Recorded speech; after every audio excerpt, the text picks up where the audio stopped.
হ্যাঁ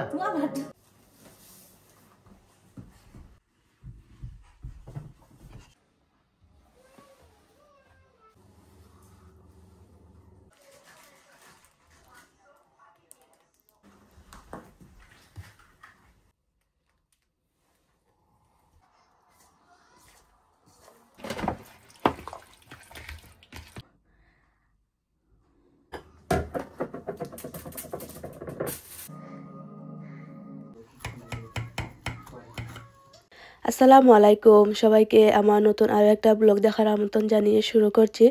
আশা করছি আমার আজকে ব্লগটি ভালো লাগবে। সকাল থেকে ব্লগটা স্টার্ট করলাম। আজ সকাল 9টার সময় আমার ডাক্তার দেখানোর চিন্তা ছিল। ডাক্তার দেখিয়ে এখন কফি শপে আসলাম। কফি খাওয়ার পরে কিছু বাজার করলাম, এখন বাসায় চলে আসছি। এসে রাতে যে তরকারি ছিল সেগুলা গরম করে নিলাম।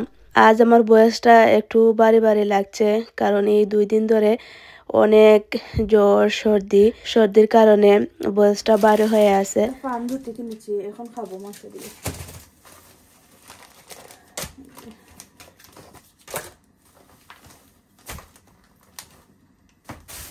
শসা, পেঁয়াজ, আলু,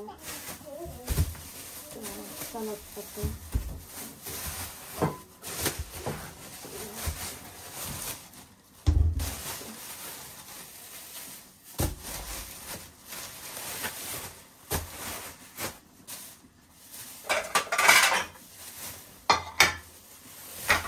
এটা মুরগ কিনলাম, এটা দিয়ে ঝুল বানাবো।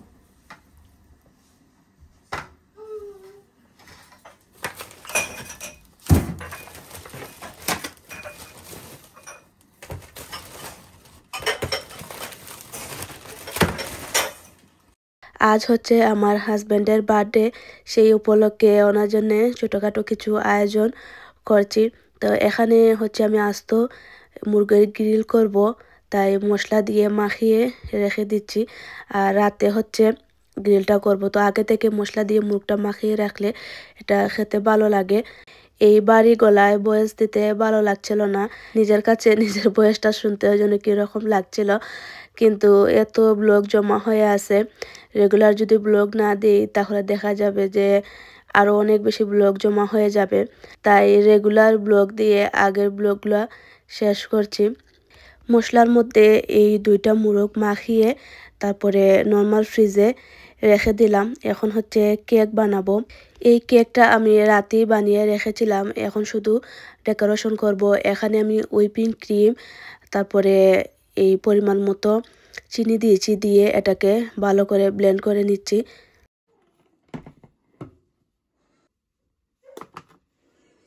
এখান থেকে কিছুটা তুলে নিচ্ছি, ফ্রিজে রেখে দেবো ডেকোরেশন করার জন্য।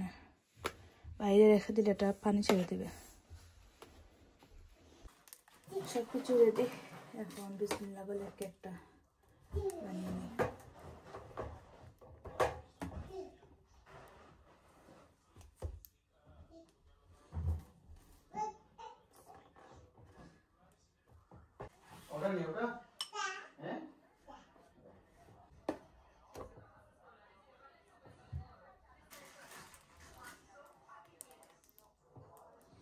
এই প্রথম সাহস করে বার্থডে কেক বানাচ্ছি, জানি না কীরকম হবে।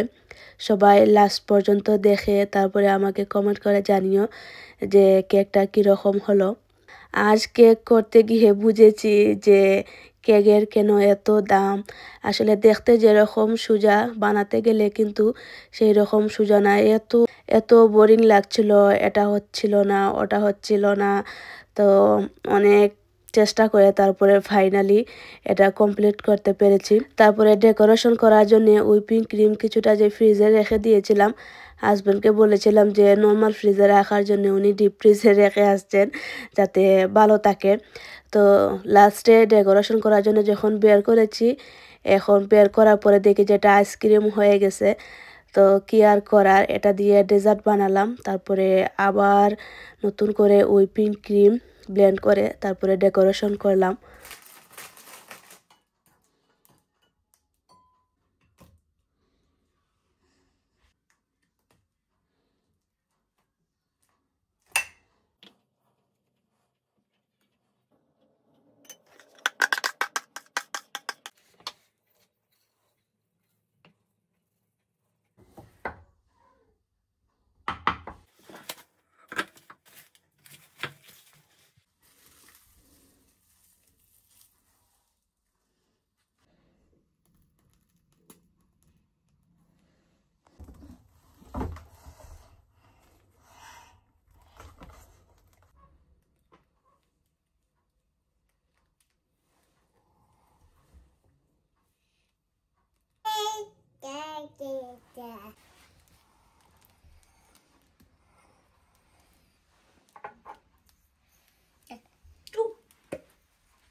অনেক চিন্তা ভাবনা করে এই ডেকোরেশনটা মাথায় আসলো। তো যেভাবে পেরেছি সেভাবেই করে নিয়েছি। জানি না কীরকম হয়েছে। তো আমার কেক কমপ্লিট। এটা নর্মাল ফ্রিজে রেখে দিচ্ছি। এখন হচ্ছে এই নান রুটি বানাবো। এখানে দুধ, তারপরে দিচ্ছি ইস্ট, ১ চামচের মতো চিনি আর লবণ, তারপরে ময়দা দিয়ে ভালো করে মাখিয়ে এটা আমি রেস্টে রেখে দিয়েছিলাম ০.৫ ঘন্টার জন্যে। আর এই ডোটা দিয়ে আমি পিৎজাও বানাবো, তাই একটু বেশি করেই করলাম।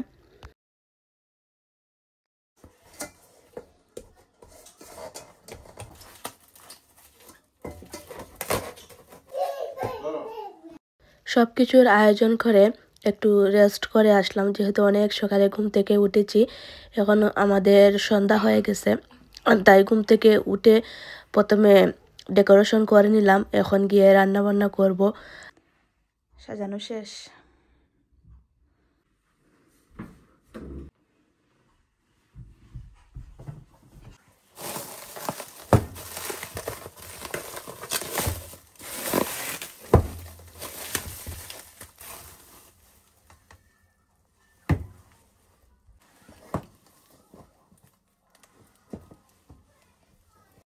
এই ডো থেকে অর্ধেক রেখে দিয়েছি, পিৎজা বানাবো।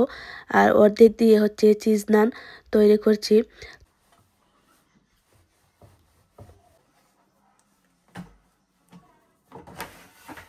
পিৎজা বানানোর জন্য মাংস, ক্যাপসিকাম, পেঁয়াজ এগুলো হালকা একটু ফ্রাই করে নিচ্ছি।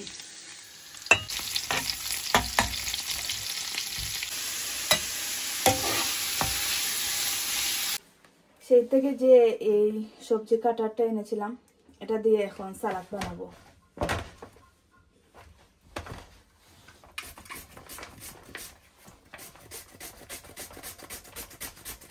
এই যে অনেক সুন্দর হয়।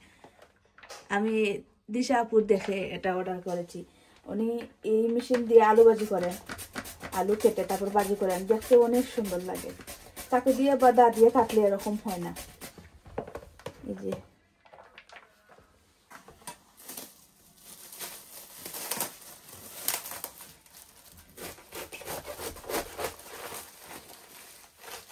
দেখি তো সালাদ পাতা হয় কিনা। টমেটো হয় না আবার।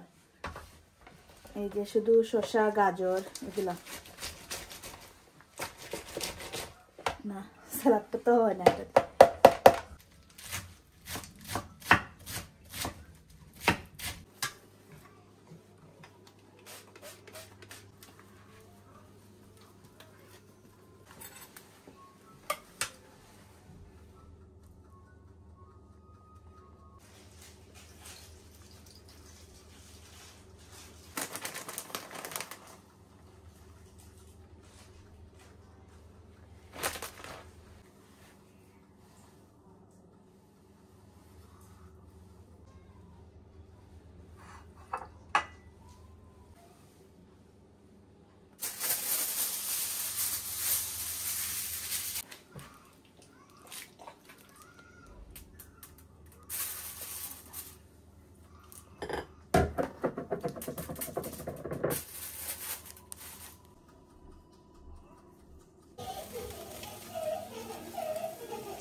এই যে ওভেনে ঢুকিয়ে দিয়ে আমি রেডি হয়ে আসলাম।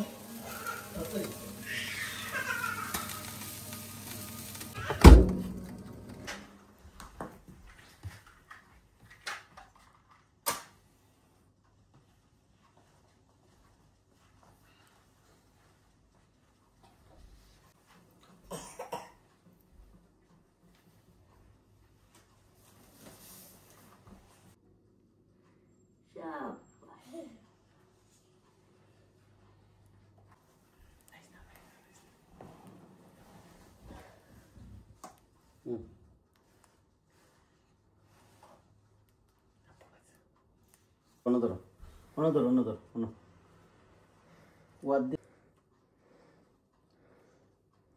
তারপরে চাও চাও রে ठीक है चलो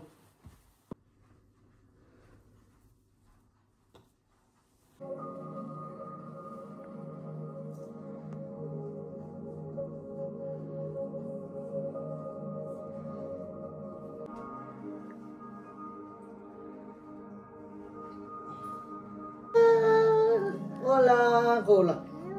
Wati. Bro, kamus na. Auto to me. Okay. Happy birthday, Amring.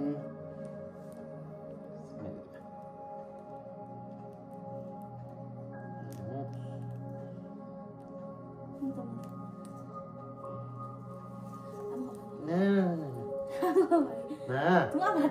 Coba. I'm free kamu.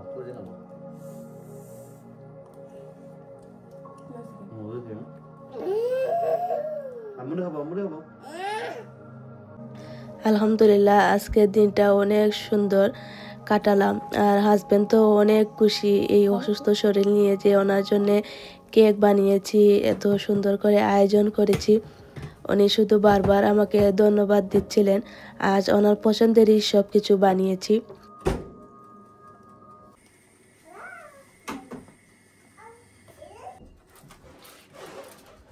উল্টা গেলে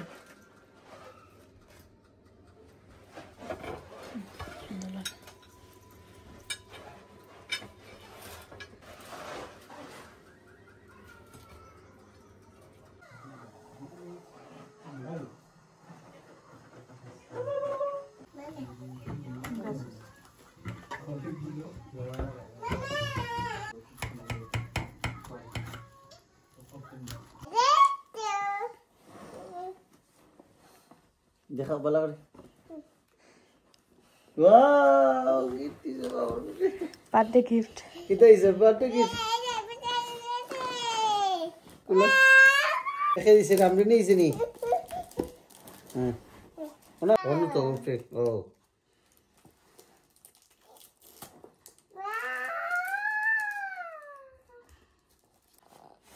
শাবাশ তারপরে আম্মু দেখি